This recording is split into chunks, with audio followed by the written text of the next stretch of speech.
Hey, let me borrow your baton. Bang. Excellent. And the girls love teasing him with like, "Hi." Oh, I can imagine. Yeah, love a man in uniform. But I was going to say because we had thanks to you and we had Bossy Delilah. We had and we had Goddess Nix here a couple weeks ago, and they were talking about if you want to become a dominatrix, or actually know what you're doing, go to Sanctuary, and you're the one to talk to. How many doms are you responsible that are making a living at it these days? Oh my God, I don't know. I couldn't. Let me just say a lot. A lot, yeah. Not only doms, but switches and subs too. Yeah, because I'm trying to. I know Hannah's not here, but I'm trying to. So every time we have play here in the studio, she lights up, and I don't mean lighting up. She misinterprets me. Yes, the energy is there. The energy is there. Because I don't mean lighting up in necessarily a sexual way. She lights up in just a giddy. The energy perks up, like you say, and she just has this big smile on her face. And I think she needs to get into this. Oh, I think so too. Last time we were on this show, you could tell. Oh yeah, so I'm not far off on this. No, I don't think so. Yeah, I think it's right. I think you're right on. Yeah, so all she's got to do is figure it out. Yeah, she just got to come to you, and I mean, she does have a Sanctuary pass, if I'm not mistaken. And just come to you, and you teach her what to do. You guys are always welcome. I want to come over. Oh yeah, no, trust me. Maybe this weekend. I'm not sure, but who knows what's going to happen? Maybe tonight. I don't know. We'll see. Yeah, that's where you guys are going afterwards. But have some not worked out? Have some been unteachable? Oh yeah. I've had people come in and claim their experience and stuff, and you bring them into the equipment room and ask them what a flogger is, and oh, it's a whippy thing. Oh, it's a whippy thing. Okay, I think we're going to have to start over here. Yeah. But I mean, it was interesting. Just a few weeks ago, one of my staff, the girls on staff now, came and she's like, "Oh, I've been seeing this on the internet and reading about it, and I really want to do this, and I want to come to work and do this." I said, "How have you done any of it?" Right. Right. So we have an event called Awakening each month. Okay. For people who are geared towards like 2 years or less. So I told her, I said, you need to come to this event because there's little taster booths around the dungeon that you can try these things. Mm-hmm. So she came 2 weeks later, and then she called me. She goes, "Oh my God, I love it. I want to do this." Yeah. And so she works over at the studio now as a professional sub. And she loved like. And my God, yeah. But you start them as professional subs, or? Oh yeah, we have professional subs, switches, and doms. I got staff of about 40. Oh, so she wanted to be a professional sub? Yes. Okay. Well, that's what she identified with because she was new.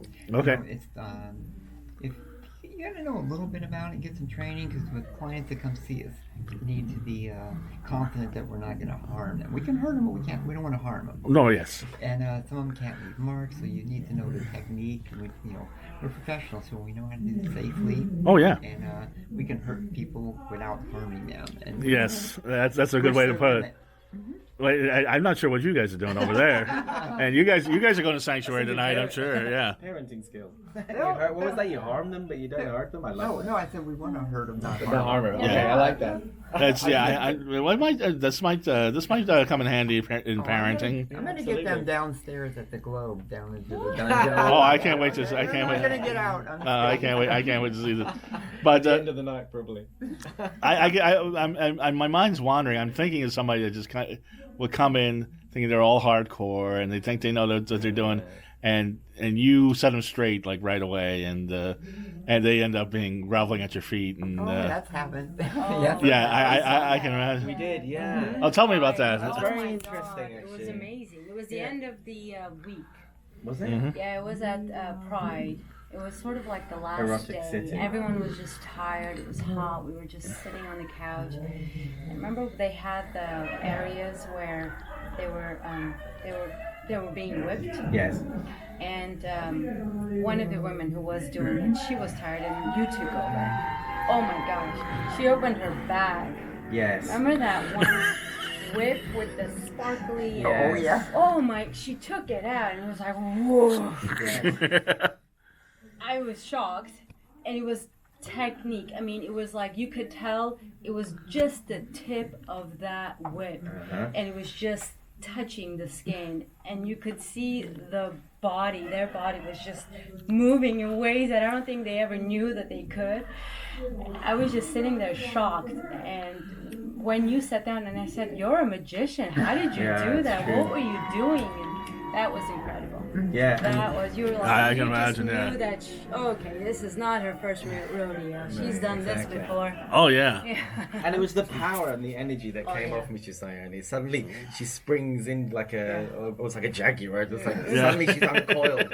And I was thinking, whoa, I wouldn't want to be on the end of that. That looks A lot of people would like to be on the end of that. Absolutely. That was sexy. Yeah, Yeah, yeah. it was. No, I can imagine. Yeah, I mean, you've the power that you have, the power to. I mean, not only to, the power play as far as the dominant and sub, but over people's orgasms and people's just. And there's a lot about dominance.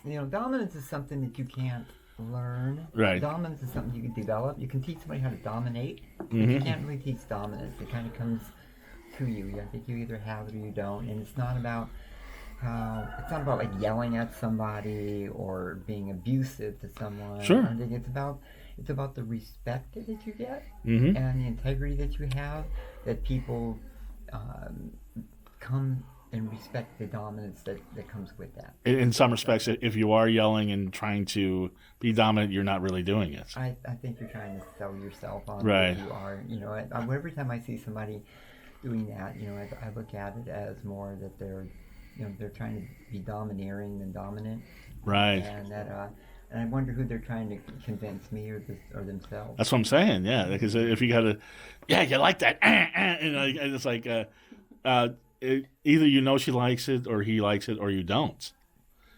Well, you're yelling and. I've had a lot of people that I played with that said, "Oh, I'm not into that. I couldn't do it," and then when they try it, they're like, "Oh my God, this is amazing." Yeah. But because see, a lot of people don't understand what we do. If Right. they just see us hitting somebody, and actually, when we start off with something that's like a lambskin flogger, Mhm. where we're hitting the body, Right. we're tricking the body and the brain into going back to a primal state where the brain is releasing endorphins because it thinks we're being pain. It thinks it's pain because there's impact, and as we build up, it's kind of like getting into a shower. And then you turn it to hot water. It's hot, but not enough to turn it off. And then you turn it up a little bit more and a little bit. And that's what we do. We just keep gearing it up a little bit more and more and more, so that pain and that pleasure starts to become one and one. Mhm. So that the pain is the pleasure and the pleasure is the pain. Right. And they can't differentiate the two. And the endorphins. I'm listening. The endorphins creates this space where it's like a drug high. Right. You feel very euphoric, like you just had some kind of drug or something. And Right. some people, it can stick with them for 2 days. Well, I can imagine. I'm sure the bruises stick for a couple days too. If we want, we Yes. can arrange that. Yeah. But how euphoric do you get with clients? What? How euphoric do you get with clients? And never with clients, or sometimes? Oh, you mean as far as playing? Yeah. When you play with clients, do you get pleasure out of it? Oh, absolutely. But for me, it's more than the euphoric. The top is more like an adrenaline rush. Right. I mean, I know it's you always want to do the job that you love. Yeah. And I love doing this because I love talking to people and I love telling jokes and everything. But it's still a job, but it's fun. And for a type A personality, being a control freak, it fits right at home. Right. But when you got a whip in your hand, and you know that you can bring that person pleasure, or you can hurt them really bad Right. in the wrong way. Right. It's such a focus that you've got. Right. It's intense, and it's like an adrenaline rush, and it's just like you finish the scene. Let me see your hands real quick. Your nails. I just noticed that they're pretty. They're nice. Thank you. A little scratching down the back. Oh yeah. Well, you can take and get a flogging and whips and paddles and stuff, and then you go really light with the fingernails, and goosebumps come out on that person, and it's what a turn on. Yeah. Do you ever get carried away sometimes? In what way? Well, when you're doing you got a client. Carried away. I mean, you sound like you're getting carried away right now. I mean, but Hey, when you're with a client, do you really like? Oh, I get into it. Yeah. Yeah. I mean, dude, a BDSM scene when you're doing it right and it Mm-hmm. connects, it's like magic. It's a bond that is so different. than Right. anything else. And I mean, having a sexual orgasm is so great, but you know, when you do something when it's got BDSM in it, where you're touching the brain and the mind, which is the biggest sex organ between your ears. Sure. Okay, and get so Especially with me, but that's a whole nother story. And your whole body is encompassed. You know, it's like a psychological orgasm. It's something Right. that just doesn't come and it's done and it's over with. Right. It's like riding a wave. Right. That's wow. I mean, that's why I love having you on. I love getting really deep into this stuff. Now, I'm assuming that after 50 Shades of Grey, Sanctuary was packed with a bunch of newbies. We do every Monday night. We do a BDSM 101 Right. class. It's a 6-part series, and we have done it every Monday night now for over 4 years. Wow. And we still get 30 or 40 people a night coming to the class. So it's like some people are, are you ready for some football? And some other people are like, are you ready to get whipped? Yeah, I love it. yeah, screw the football. That's what I'm saying. But Yeah, ours is not a spectator sport. Ours is a participating sport. it can be. Yeah, we get a lot of people at the play party that love to watch. Sure, but they got to be invited. It's got to be a play party. Yeah. I was going to say at the Pride Parade. Speaking of that, did you get any negative feedback from people having the S&M and the full frontal and all that? It was packed. You can ask Paul on this. Yes, it was. It was packed. packed a line. all week long Yeah, it was with a line of people waiting to come in. Packed the whole time. I'm sure, but I mean, not even necessarily the the people there, but I know there's people that are.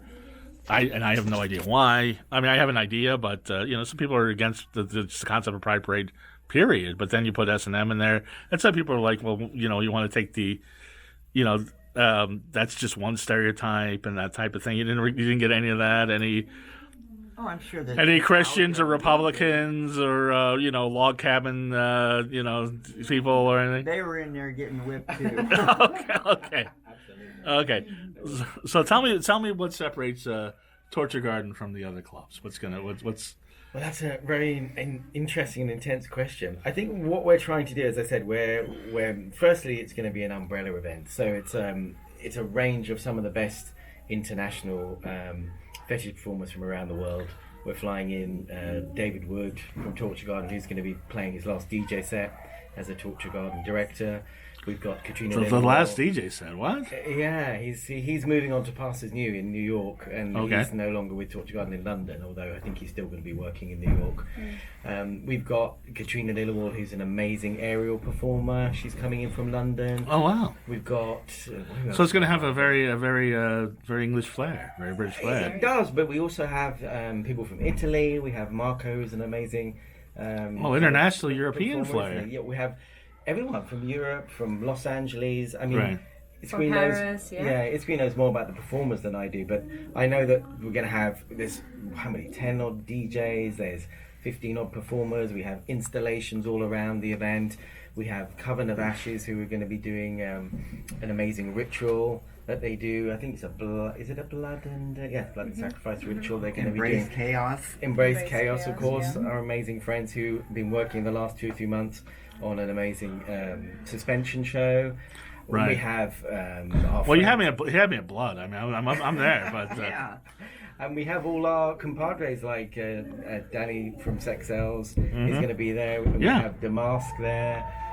We have these amazing vendors like Kush and Vex Kinky Clothing. Peach and Vex Clothing. We got the fashion Sure. designers who are doing fashion shows.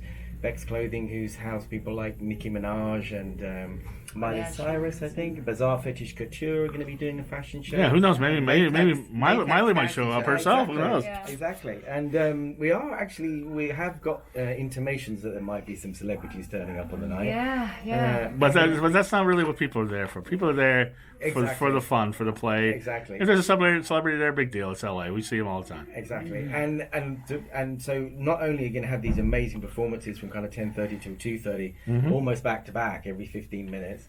Also, of course, you've got the incredible dungeon downstairs, which is going to be an event in itself. Right. We're gonna hear what's gonna be happening down there in a second. Exactly. And by the way, the Globe Theater is a great place. I went to the. Agreed. I went to the Vampire Ball there. I've been great. to a freak show there. It's you can put on a lot of different. There's a lot of different rooms, a lot of nooks and crannies you can It's do four, places. four levels. Four levels, Yeah, Four yeah. levels. We have 2 mezzanines. Batcave will be sort of occupying the highest level. How do the We back have cave? Yeah. tables, the lower mezzanine, and we have the Mistress Cyan handling the dungeon and Right. the main floor. So yes, it's And- going to be packed. And get the Everyone VIP tickets because the regular tickets will get you to the floor. Yes, and all the performances. Yes. And the balcony